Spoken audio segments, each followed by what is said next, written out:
Glad you could join us this evening. I'm Hugh Hefner, editor-publisher of Playboy magazine, and your host. And this is Playboy's Penthouse. Come on in and meet some of our guests. Well, here we have Eleanor Bradley and Miss Joyce Nazari, two of our most popular playmates, and Lenny Bruce, foremost exponent of sick humor and... Oh! Isn't that sick? Yeah. Oh, boy, the champagne is really making my nose bubbly, Uncle Hugh. Especially well known for his extemporaneous and ad-lib jokes. That was ad-lib, you like that? That was very ad-lib. Go ahead and take care of your guests, and I'll help the girls rustle up some. Okay, good. Come and get me some. Hey, that's good. That's circulating. Hey, say what's up with you? Give me a taste of it. Yeah. You having a good time? Yeah, it's good. I'm beat there. What's that? Yeah.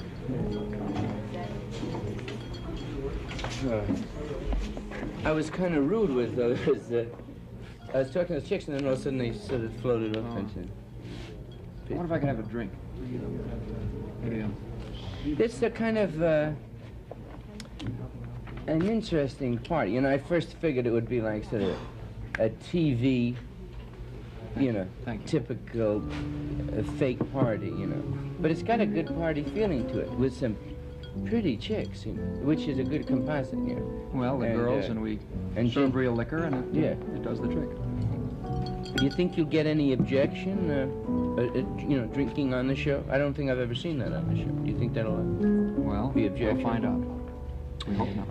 Yeah, I hope not, because I would hope so if none of the viewers drank at home. But if they do drink, then I would want the same honesty to be on the show, you know, which should be the motivation for the show. And then that's what grew me about the show, that it's actually a party. So whatever happens at a party, within, you know, limitations. Well, we're trying to build the personality of the show out of the magazine itself and make the thing a sort of a sophisticated weekly get-together of the people that we dig and who dig us. Just have ourselves a kind of a late-night ball. Yeah, when I first heard that Playboy was going to do a Penthouse party, I sort of wondered, you know, and not what you're supposing. I wondered, you know, because I would never satirize the obvious. I wondered about the sponsor, because I'm sure that, you know, there has to be some sponsor identification. And I was wondering about the sponsor. Will the sponsor out there say, well, Playboy is very chic and, as you said, sophisticated. The magazine is filled with car coats, sports cars, and there's a prospective sponsor out there. Do you figure that your viewer, suppose he can afford the sports car, the sports coat? Well, I've been thinking about that. And I'm glad that you've got some guts. You're not interested in the people that don't have any money. That's right. I mean, you people out there, this is just my opinion, you people out there are just going to have to wait till your own magazine comes along, the Reader's Digest, maybe, you know. They'll have their own TV show. Yeah, or Field and Stream. That'd be good. Field and Stream, the Playmate for December has a duck in her mouth. And she comes out with me sort of a group. Let's see the magazine. Let's see. This is the October one. With Eleanor on the cover. Yeah, well, no, let me get a later one. Let me get a later Playboy here. Okay. The things I remember most about, you know, the letters to the editor, I can always say, let's have some more of Linda Johnson. Those kind of nuts who write in, you know. And that's always Linda Johnson writing in. Or her mother, right? Yeah, Ralph Johnson. And then they had the things on the beatniks and that kind of, you know, that which is magazine writing today. I imagine we're going to probably have a program dedicated to Beat one of these days soon with Kerouac and... There's a funny thing with beatnik. I went by a, you know, like a coffee shop thing. So there's a guy with a beard there, you know, and I used to speak strictly in the hip idiom. So the guy's got the beard, I figure I'll relax him, I'll talk hip. So I was like, what's shaking, baby? And he started talking Jewish. He was a rabbi. Which is like pretty... You can't tell some of this. Yes, in fact, that's good, good. Can't tell with beards these days. Before, you know, I admire the Spectrosky very much, and I like you. And I thought later, when we were talking early with Nat Cole, that I seemed a little hostile. And I wasn't. I didn't want that to come across. But sometimes, if I'm very exuberant, and I'll yell, and then it sounds like sort of rank, So if I seem that way, I want to apologize to you. This is pretty different than the TV shows you're used to doing, the Steve Allen things and the Spectaculars, a little more relaxed and a little more fun. What kind of you work areas of humor that are controversial and, according to some people, pretty sick. Do you consider yourself a sick comic? Yeah, that's interesting. Do I consider myself sick? No. There's a way. Sick, let's take the word, semantics, There's no such thing, naturally, as sick comedy, There's no such thing as beatniks. It's a writer's device. Beatniks were back as in Maxwell Bodenheim's era in the Village. Sick jokes go as far back as Shakespeare. But it's, do you have a Kleenex or something? Have you got, one of the chicks got a Kleenex? Yeah? I never carry a handkerchief. Isn't that strange? I don't even have a, do you have one? Good. I never do carry a handkerchief. I'm going to tell you something I've never told anybody before. I've never blown my nose before. The first time. All right. They say, this is a TV first. Television first. Should I just do it on camera? I'm sure you've never blown your nose on camera before. I think it's allowed. All right, I mean... It's a casual show, and... what does the code say about it? Just let it go, eh? I think so. Am I in a close shot? I'd like to, Bring it close up and bring up the sound. Here it goes. I can't do it. All right, I'll just turn it around. You get the feel. I hate... Give me back my hand. No, I'm really going to do it. I'm not putting you on. All right, here goes. Where did you get this? Is this a rug swatch? Next thing, I'm going to dress my... No. This is... Thank you. Yeah. Now, maybe... that could start to be a whole new vogue for comedy, Or I make, this may be my thing on television. You see the guy that blew his nose on Penthouse Party? And I got on the Jack Parr show. And then it could just start to build, I could do interviews and that, and then they could label it like sick comedy. The guy say, well, when did you first start blowing your nose on television? Well, it was just one time. I was with Hugh Hefner and Spectrosky, and I sniffled, and the guy said, want to use my handkerchief? And it just happened. It was a meeting of the minds, sort of. And I just blew my nose, and then I became controversial. Just going around, and you can just do it once a night, though. What's it like doing a show like, Steve Allen's or any of the big network shows? Is it... You can't blow your nose. That's one of the... No, there are some restrictions. You can't.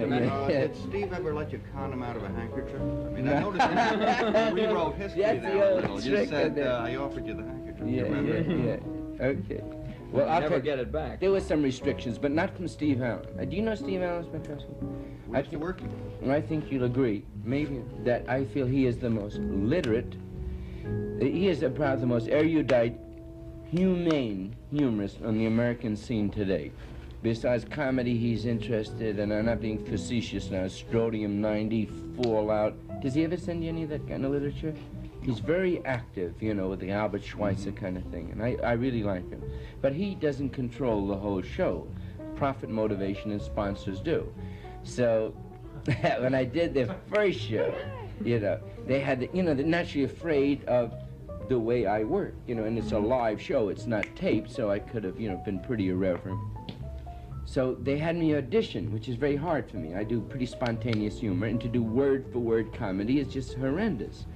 So I did a joke, and Steve is cracking up, he's laughing. But the producer, Bill Harback, he's laughing, but he's got a little more to lose, like, ha ha ha. That kind of thing. So I did a joke on the show.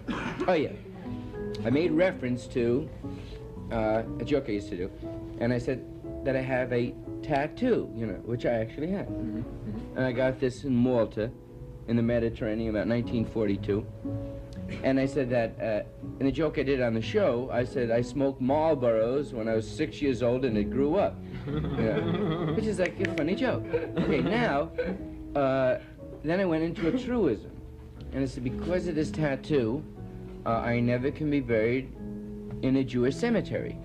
That's the truth. That's the Orthodox scene. You have to go out of the world the way you came in, with no marks or no changes, you know.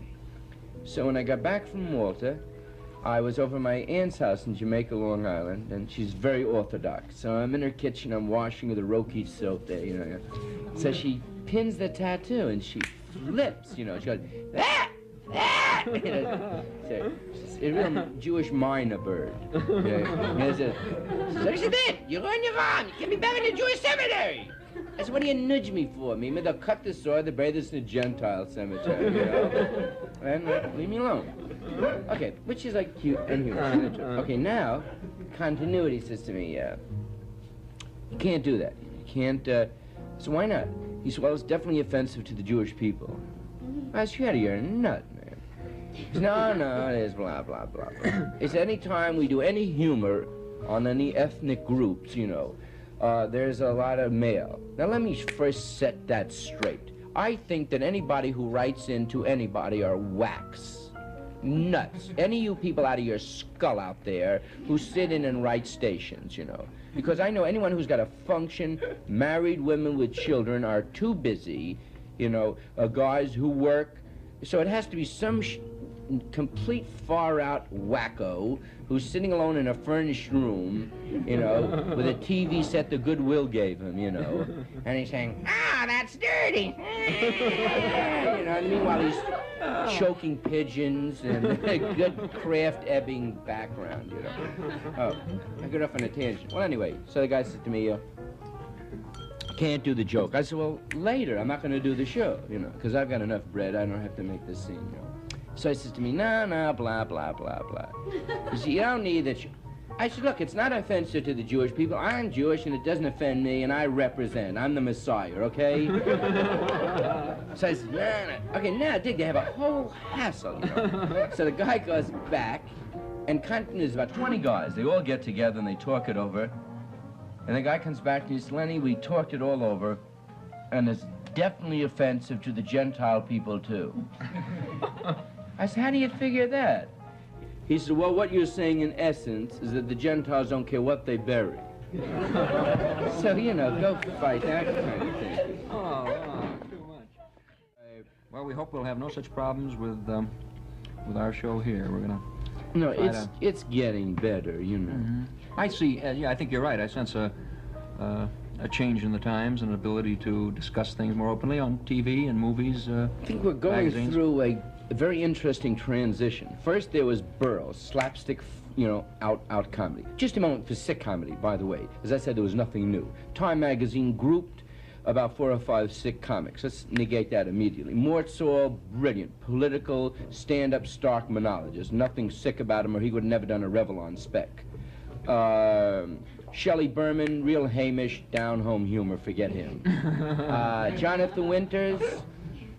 Yeah, Jonathan's, yeah, he's beautiful. He's a little sick, yeah, I take him. In fact, they're taking me away soon. Jonathan finked on me. That's how he got out. He turned into nuts. And that's what the guy said. If I turn in 4 nuts, I can stay on the street. But, all right, Lou Costello, there's a good comedian. Well-liked, well-loved comic. And the era that's criticizing the sick comic today, which, believe me, I feel no hostility towards any reviewer that writes me, because I realize that the reviewer has to take a side, one man's opinion, and for him to knock makes a very interesting column. So I'm not drugged with any people who put down sick comedy, you know, because I don't do any sick comedy, you know, but it's a commercial tag that's happened now. The same as Calypso, which never was. Let's see, Lou Costello. Let me think of a joke that Costello would do. You'd never think of Lou Costello as a sick comic, would you? No, family type home entertainment. All right. Lou Costello used to do a joke. My wife died last night. Now, I would never move into that area at all in humor. Mm-hmm. I would never.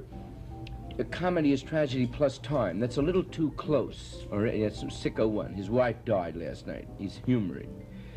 When she, on her deathbed, she said, when I die, if you cheat on me, I'll dig my way out of my grave and haunt you, which is a pretty macabre situation we're building. The joke, the punchline, I buried her face down, let her dig. That's sick. Yeah, That's very sicko. Well, wife dead, crawling through the grave. You know. Edgar Allan Poe. Yeah, the hasty heart. Well, it's been suggested, and I think there's something to it, that more than you're really operating in sick areas, it is society itself that maybe has some problems, and you kind of throw a little light on some of them. Yeah. Then again, I'd like to, you know, I'd love to be the martyr, you know, and say, yeah, that's right, a society's sick, and, you know, I'm straightening out a lot of societal problems. But I realize that I'm society, you know, it's never they. Your society, you know, and it's like, integration to me is a big hang-up. It's, you know, I capsule it very quickly. I don't knock anybody who's not an out-and-out integration. It's just the way I look at it very simply. It's just from a moral aspect. If you're not an out-and-out integrationist, naturally you're an atheist, because Christ and Moses were teachers. And if you keep anybody out of school for 5 minutes, you're against every Christ-like concept, so that you're an atheist. Now, from a safety factor, the missiles, Polaris, Vanguard, Atlas, are made from academic background, physics. You know, there's no such thing as give them a few dollars, they'll fix it. It doesn't work that way, you know. So anyone who is not an out-and-out integrationist is just a communist, pro-communist, you know. So that bugs me. But I never get that. I'm just giving you a bill now. I never get that philosophical with it on the floor without getting humorous. Whereas I've watched a lot of nighttime shows where they've got 4 or 5 colored people and 3 or 4 au faits, and they get heavy with it. It gets too profound. They just start discussing Porgy and Bess, which I'll give you quick for a moment. Porgy and Bess, Otto Preminger, forget him. He's a rank amateur. But as far as Porgy and Bess being a Jim Crow Uncle Tom picture, not so, because Porgy and Bess, the Spays at that time were funky and down home, you know, and he painted them just that way. Now, if you're going to get on a scene with colored people and you get too patronizing, then as Ralph Ellison says, it becomes the invisible man. You don't really treat them as people. You know, in other words, I'm Jewish, I don't resent Shylock in Shakespeare, you know. So, but on the floor, I'm a bug with integration, so I'll attack it humorously, and I'll go to Little Rock and I'll say that Little Rock has solved the situation. They've done it through legislation. If the colored people can pass the literacy test, they get the vote, and it's very fair. Well, let's see now. Line all the colored people up here, and if they pass the test, they can get the vote here. It's very easy. Just sign your name. There's this ballpoint pen, this piece of wax paper, and just sign it.